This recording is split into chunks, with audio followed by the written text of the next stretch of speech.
In my last video, I had a little section where I was playing with a PlayStation 1, but the audio from that recording was kind of horrific. Let me show you what it sounded like. I'm currently running this through a compressor and a limiter just to bring the volume up a little bit, so you can really hear the imperfections in this recording.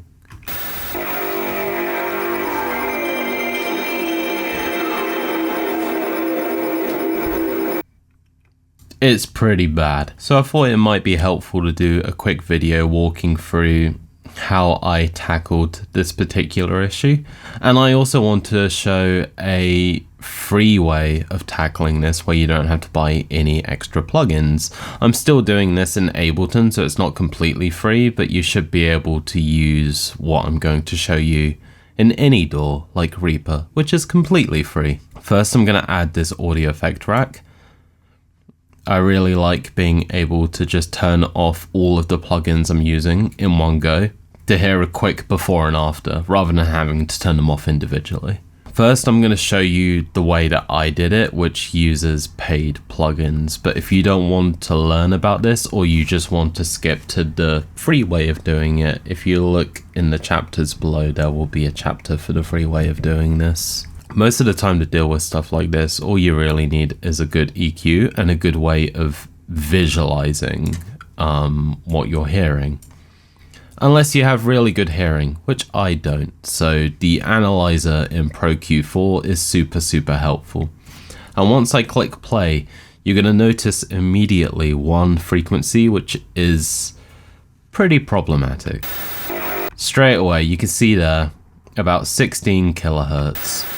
We have this horrible frequency that is just peaking above everything else. So the first thing we're going to do is just bring that 16 kilohertz right down. You probably won't hear a difference on YouTube, but trust me, it's making a difference. And I'm bringing that right down. And even with bringing it right down, you can see that frequency is still pretty prominent. Even if you can't hear this problem frequency, I mean, 16 kilohertz is kind of getting towards like the edge of like human hearing. It's going to like mess with your final mix and cause issues. Like, just cut it out. Now I'm hearing this weird like pulsating frequency, which is really distracting. It's that kind of like squeaking sound of, I'm assuming, the disk drive. You can kind of hear it spinning up. And I'm noticing in the analyzer here, there is a weird pulsating frequency around 10 kilohertz. So like right there, that's the one right there. So I'm going to bring this down and we're going to hear a pretty immediate difference here.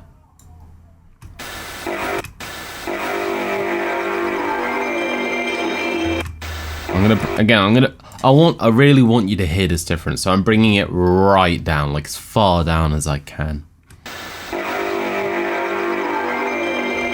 Now we're still hearing that annoying sound of the CD drive, but if I do a little before and after here, so this is before, and then after. Big difference, really big difference, but we can do better. We can reduce that sound even further.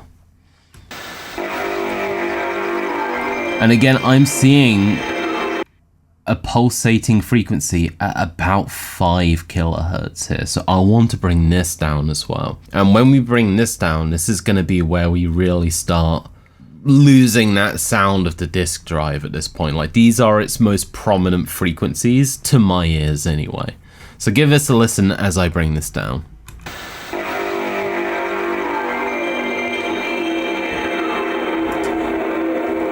I can barely hear it. You can hear it spinning up still, but the annoying thing with that is the frequency is rising. So to be able to catch that as it's spinning up, you would most likely need to automate these frequency values and get them pretty much spot on, which is way more effort than I'm willing to put in. I'm already putting in a lot of effort for a 10-second clip in a 37-minute video. Let's do a quick before and after here. Before, after. Before, after. Huge difference, huge difference. And one thing you can do, and this kind of depends on your source material. If stereo isn't that important, you can cut out a lot of perceived noise by switching to mono. And this is something that's super easy to do in Ableton. You just go to your audio effects here, utility, and hit the mono button. I want you to listen to how much of a profound effect this makes once I engage the mono switch.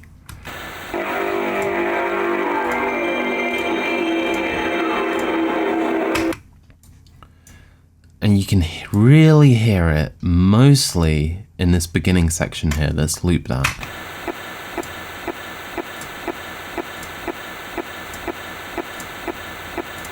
You notice how there isn't really a reduction in noise, but my perception of it has changed. It all of a sudden feels less distracting because it doesn't sound like it's right in my ear canals. Now it just feels like it's in the center of my head.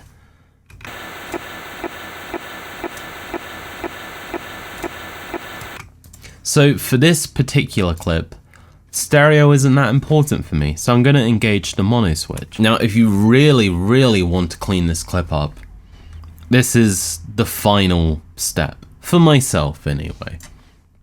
A dedicated noise removal plugin. So here, I've already looped the section here that I want to listen to. Maybe just bring it in a little bit more. Oh, I can't. Well, you know what? We're just going to move that. So what we can do here, just click learn. Click that. And if I increase this all the way to 15, inaudible. Completely inaudible now. But the issue here is that it will significantly degrade the quality of this clip.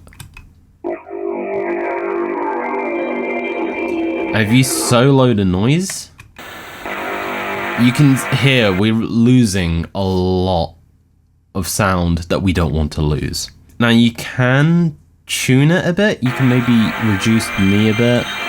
What I'm going to do in this specific scenario, and this really does vary on a case-by-case basis, I'm going to automate this reduction parameter here. I still have the noise soloed here, but I want to find a point where I'm comfortable with the amount of audio fidelity that I'm losing. That's around here, about -2. So what I'm going to do is do something like this. Have it start at the maximum reduction and then have that come down to a level where I'm happy with it. So again, keeping solo noise enabled here.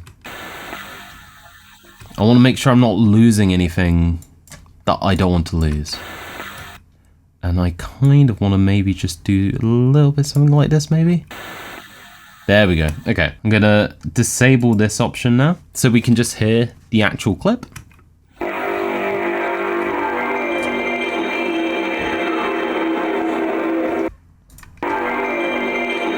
Before, after.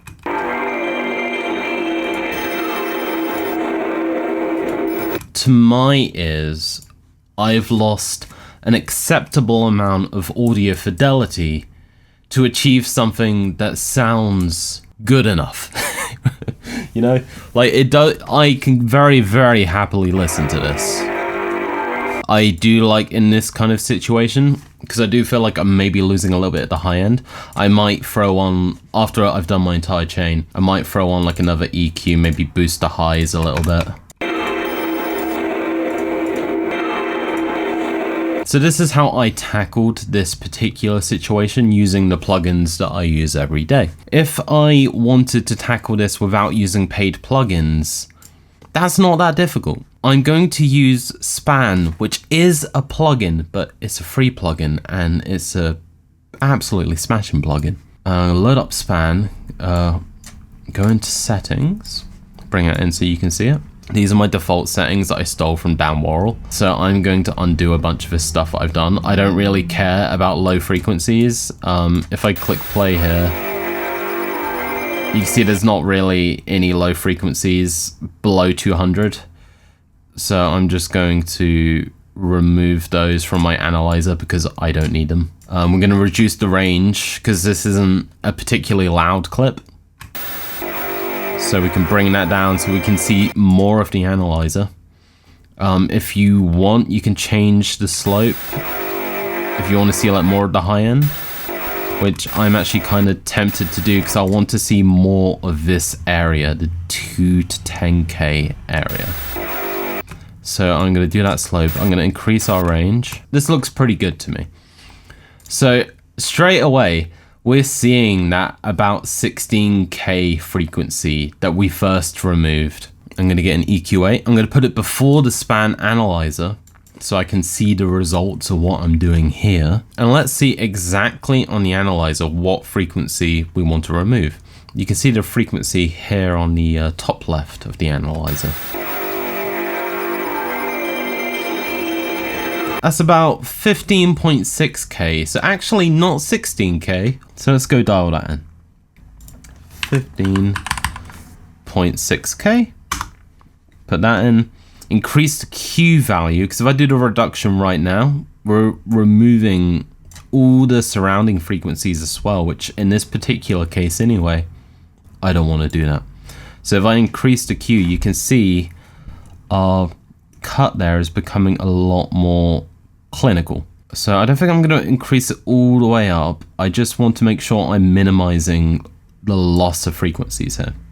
And one thing you might notice here, the maximum reduction is actually half of what we can get in the Pro Q4, which is 30 dB. So just for this particular frequency here, because I really want to minimize the issues that I'm going to get from it, I'm actually going to duplicate this EQ8.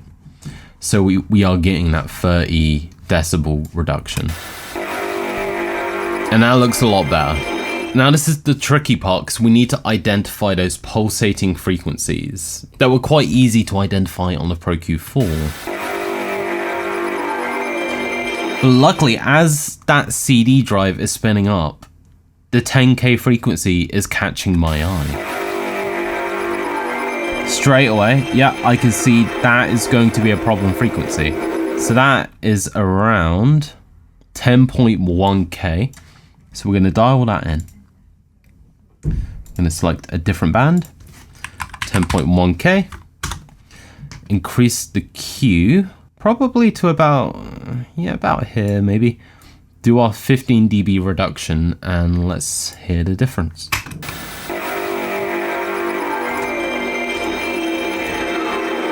So at this point, you might need a bit of trial and error. You might want to start tackling some of these other peaks before you find the correct frequency to remove. Because unlike the almost 16K and the 10K frequencies, the 5K here isn't immediately jumping out at me, though I can see it as a frequency I might potentially want to investigate. Along with a few other frequencies here. Especially like this 6.3, but I want to go for this. It's about 5K, maybe just over. I'm going to change this to a bell. We'll do like 50-50 here, and I'm going to do a lower Q factor here because I can see on my analyzer this frequency range is a bit larger than the others. And we're going to do our 15 dB reduction.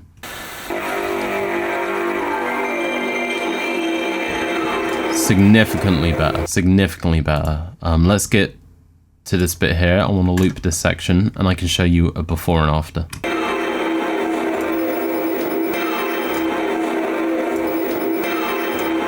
And again, like we did the other time, we can mono this out. And if you wanted to, instead of our noise reduction plugin that we used in the other chain, we can add a gate, which isn't going to be as good. It's going to be significantly less precise, but it's going to make a difference still. One thing I like to do when I'm setting up a gate is I like to boost the threshold all the way to as high as it will go and adjust the floor parameter here until I'm at a minimum noise level that I'm comfortable with. So if I boost this all the way up, it's like I don't have it enabled. So if I start slowly decreasing this,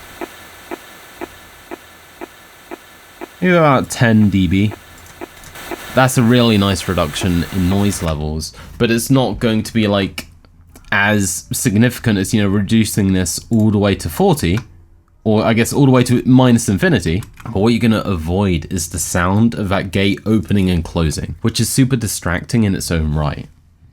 So if I were to put this all the way to minus infinity and reduce that threshold, that would help.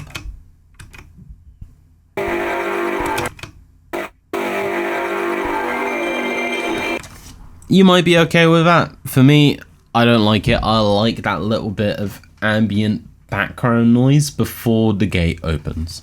So I'm going to put that up to minus 10, maybe reduce the threshold a little bit here. And if you want to, again, depending on your source material, what I would like to do here is maybe increase, well, I guess decrease the attack speed here. Let's try this. Feels a little bit less jarring, a little bit more natural. Again, without the gate, and with the gate. And we'll do a before and after of the entire chain.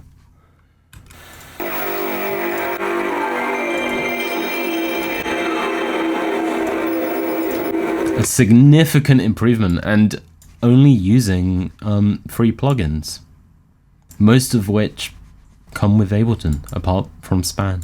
So yeah, sorry, the tutorial ended up being a little bit longer than I anticipated, but I hope you found it helpful. But yeah, enjoy the noisifying them videos.